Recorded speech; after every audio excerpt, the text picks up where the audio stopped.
আসসালামু আলাইকুম। কুকিং হাউজে সবাইকে স্বাগতম জানাচ্ছি। মাছের খুবই মজাদার একটি রেসিপি নিয়ে চলে এসেছি।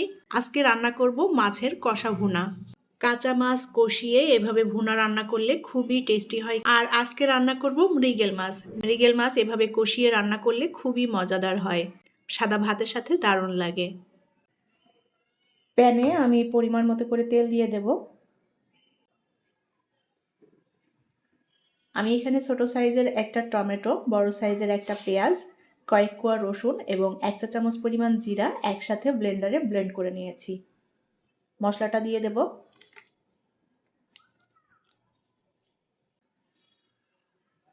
আর এখানে নিয়েছি 1 চা চামচ পরিমাণ শুকনো মরিচের গুঁড়া, হাফ চা চামচ হলুদ গুঁড়া, হাফ চা চামচ ধনিয়ার গুঁড়া, স্বাদ মতো লবণ।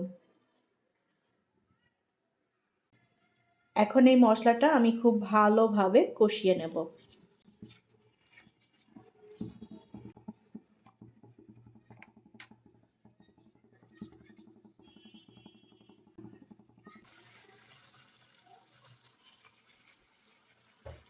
মশলাটা আমি খুব ভালোভাবে কষিয়ে নেব।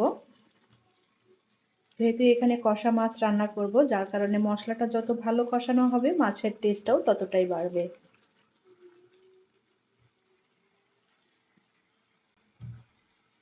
পানি দিয়ে দেব কিছুটা। সুন্দর করে মশলাটা কষিয়ে নেব।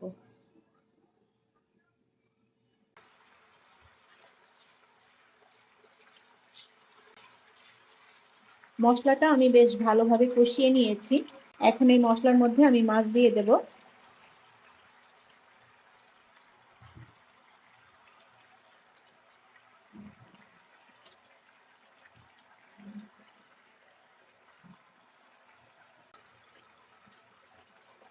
আমি এখানে 6 টুকরো মাছ নিয়েছি। আর এটা হচ্ছে মৃগেল মাছ। মৃগেল মাছটা খুবই সুস্বাদু একটা মাছ, খেতে খুবই ভালো লাগে। আর এভাবে কাঁচা কষিয়ে রান্না করলে খুবই টেস্টি হয়।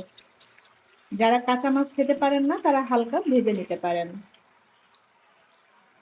মশলার সাথে উল্টে পাল্টে এখন মাছটা সুন্দর করে কষিয়ে নেব।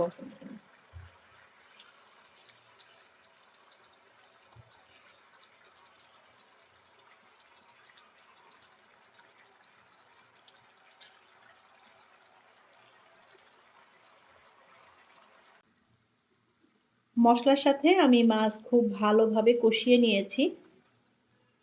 আর মশলার উপরে তেলটাও ভেসে উঠেছে।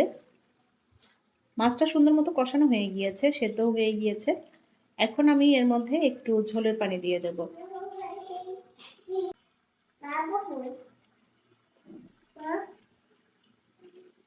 ঝোলের পানি খুব বেশি দেব না, গামাখা টাইপের ঝোল রাখবো।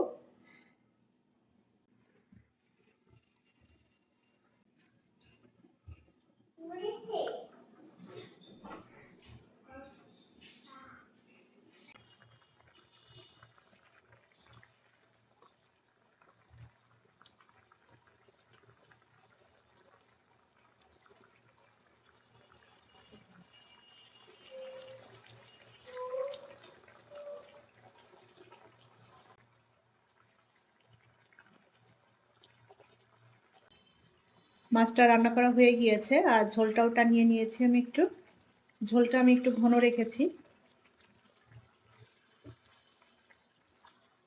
এখন মাছটা আমি নামিয়ে ফেলবো।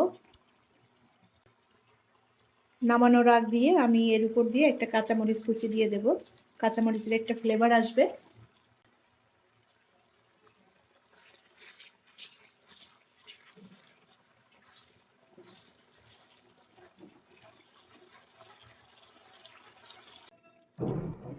চুলাটা আমি বন্ধ করে দিয়েছি। এখন কিছুক্ষণ আমি এইভাবে চুলার উপর বসিয়ে রেখে দেব।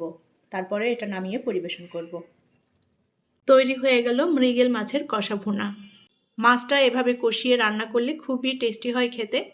আশা করছি ভালো লেগেছে আমার আজকের রেসিপিটি যদি ভালো লাগে তাহলে প্লিজ ভিডিওটি শেয়ার করবেন।